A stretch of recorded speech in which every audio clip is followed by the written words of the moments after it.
Most of my videos are about what is strong and what isn't strong for your own character. Usually it's about you. But today we're going to talk about spell combos, the top 10 spell combos. And for some of these combos, you need a team in order to use them optimally. Welcome to Pack Tactics. Let's make a microwave together. By the way, before we start, I'd say the first two combos are not incredibly powerful in a general sense, but they combine in an interesting way, which means I think it's worth talking about. Some things might be missing, and if you think there are stronger options, let me know in the comments. Let us begin! Number 10, Polymorph plus Animal Messenger. This one's really funny. A bard or a druid could even pull this off by themselves. Polymorph allows us to turn an enemy into a beast on a failed wisdom saving throw against our spell save DC. Here is Animal Messenger. This one allows us as an action to pick an animal, and then you can tell them to deliver a message super far away. It's unclear what happens when they turn back into their usual form, but it makes more sense that they would continue to be affected. So, bye-bye! It also says it can carry a message up to 25 words, so you can force them to say something stupid that gets them arrested or beaten up elsewhere. So have fun being creative with this. Now, some of you might be like, oh my god, noob, cast Suggestion. But Suggestion doesn't work against creatures who are immune to charm, and it relies on more DM fiat, as the course of activity needs to sound reasonable. And we don't like being reasonable. And lastly, this works on any creature. With Suggestion, they need to be able to hear you and understand you. But to be nice to Suggestion, if your DM is very liberal with that spell, then use it. It's a fun spell. If not, then I recommend this combo. It's a really funny way to deal with a bad guy. Next, number 9, Shillelagh plus Booming Blade. Well, Kobold, that only works in melee. You said melee is bad. This shows that you don't know what you're talking about.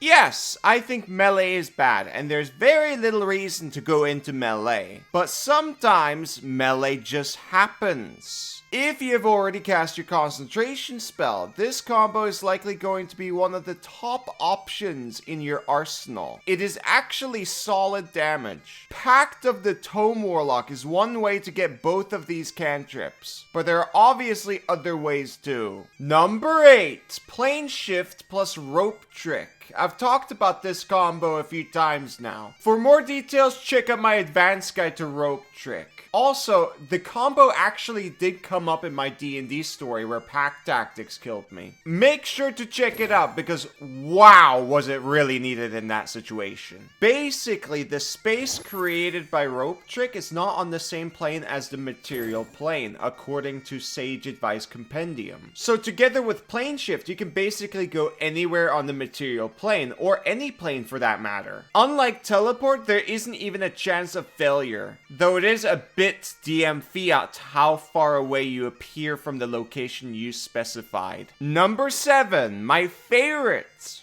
Pack Tactics. Okay, well, not really. This is more of a category than a specific combination of spells. With this category, I basically mean the combination of summon spells like Conjure Animals, Tiny Servant, or Animate Dead. There's many ways to make these summons even stronger. One example is casting Dissonant Whispers or Command to make many opportunity attacks. Alternatively, you could give your summons Pebbles from Magic Stone. Magic Stone is underrated, by the way. Or you can even cast Crusader's Mantle, although that one is really expensive. I've made a full guide on majority of those spells. Link in the description. I definitely recommend the Conjure Animals one. Oh yeah, by the way, cold turkey may be great on sandwiches, but there's better ways to break your bad habits. And we're not talking about some minor illusions. Today's sponsor is Fume. They looked at the problem in a different way. Not everything in a bad habit is wrong, so instead of a drastic, uncomfortable change, why not just remove the bad from your habits? Fume is an innovative, reward-nominated device that does exactly that. Instead of electronics, it's natural. Instead of vapor, it uses flavored air. And instead of harmful chemicals, Fume uses all natural delicious flavors. Fume comes with an adjustable airflow dial and is designed with movable parts and magnets for fidgeting, giving your fingers a lot to do, which is helpful for de-stressing and anxiety while breaking your habits. Stopping is something we all put off because it's hard, but switching to Fume is easy, enjoyable, and even fun. Fume has served over 100,000 customers, including my old bagpipe teacher actually, and has thousands of success stories, and you can be part of that success. Head on over to tryfume.com/packtactics or scan the QR code and use the code PACKTACTICS to get 10% off when you get the Journey Pack today. Back to the video. Number 6, Demiplane plus Glyph of Warding. This has a broad range of options. You can open up the Demiplane in a fight, or a bit before a fight. You can spam the Demiplane with buff spells through glyphs like Bless, maybe even Haste, and so on. Alternatively, you fill it with explosive glyphs and get quite a bang. It really depends on how much gold your party has and what spells you have access to. At the point you get Demiplane, you might even have a Demiplane full of treasure, so honestly, the more glyphs, the better. Number 5. This is another category. It's crowd control. The list here could actually be endless, but that wouldn't fit inside this video. So I'll talk about some of them. Like for example, Eldritch Blast with Repelling Blast that lets you push a creature up to 10 feet on every blast that hits. If you first use Mind Whip or Wrathful Smite and then push them away with Repelling, then the creature won't be able to come closer to attack. But that's not all. If we are talking about Sleet Storm, it has many other great combos besides Eldritch Blast. Tabletop Builds has an entire article spotlighting the spell and talks about a variety of combos. And I'm gonna make a video on that spell eventually. One option I'd like to bring up is Web and Sleet Storm. Yes, it's a bit expensive, but wow, this combo is rough on the enemies. If the creature gets restrained because of Web, they cannot get up from being prone from Sleet Storm. Once they're no longer restrained, they could stand up from prone, but then they're in difficult terrain and have to use half their movement to stand up. If their speed is like 30 feet, there's no way they're gonna get out of the area. Something similar is Web plus Binding Ice. That one is my favorite. We could also use Web plus Eldritch Blast, or Spike Growth plus Eldritch Blast, or Thorn Whip someone into Web. There's so many options. And most of them are incredibly good. Number 4, this is another favorite. And again, we're talking about a category. The microwaves. You're basically cooking the enemies. We are combining Wall of Force or even Force Cage with some form of damage over time effect. I talked a bit about this in my story video. I won't spoil it, but the combo really saved us then and there. Link in the description. Again, there are too many options here, but the most well-known option is first casting Sickening Radiance and then Wall of Force. This literally cooks them. Even if they're immune to radiant damage, 6 levels of exhaustion guarantees death.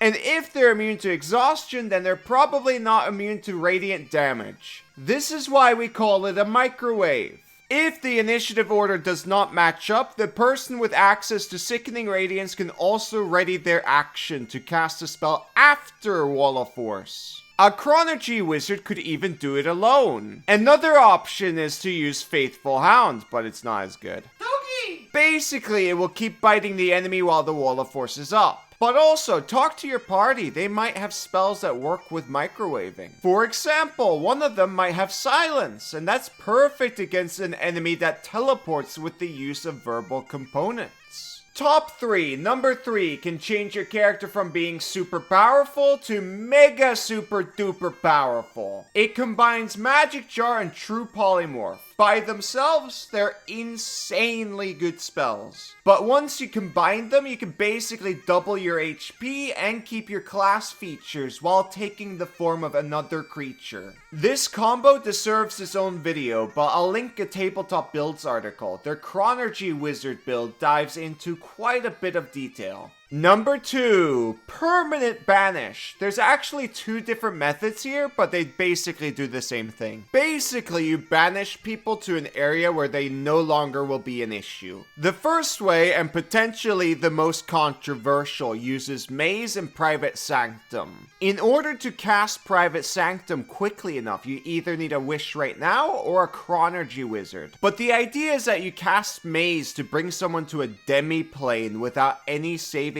throw, and while within the 10 minutes they are there, you cast Private Sanctum in the area the target left. After the 10 minutes are up, they are returned to the space they left, but because of Private Sanctum, they should be stuck in their demi-plane forever, unless they have some other means of escape, but chances are super duper low. Some DMs might count the spaces affected by Private Sanctum as occupied for the purposes of when the spell ends, the target reappears in the space it left, or if that space is occupied, in the nearest unoccupied space. But I would say the spaces aren't really occupied. Alternatively, the DM might make the creatures return after the duration of Private Sanctum is up. But the rules also don't really say that happens either. But realistically, I assume this combo won't fly at a lot of tables, so I'll talk about an alternative. Here it is. Demiplane plus Gate plus Plane Shift.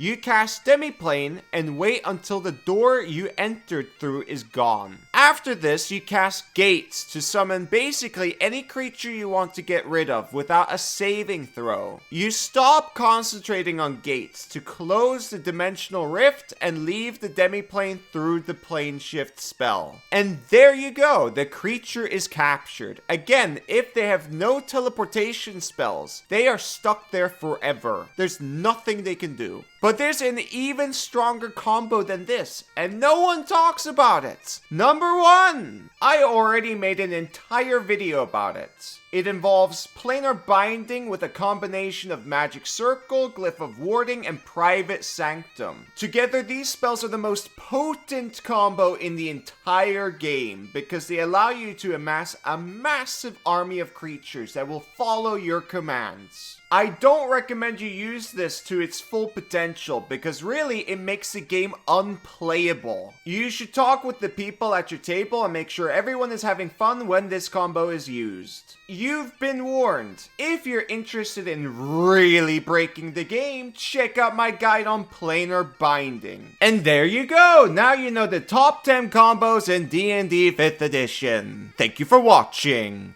Bye-bye!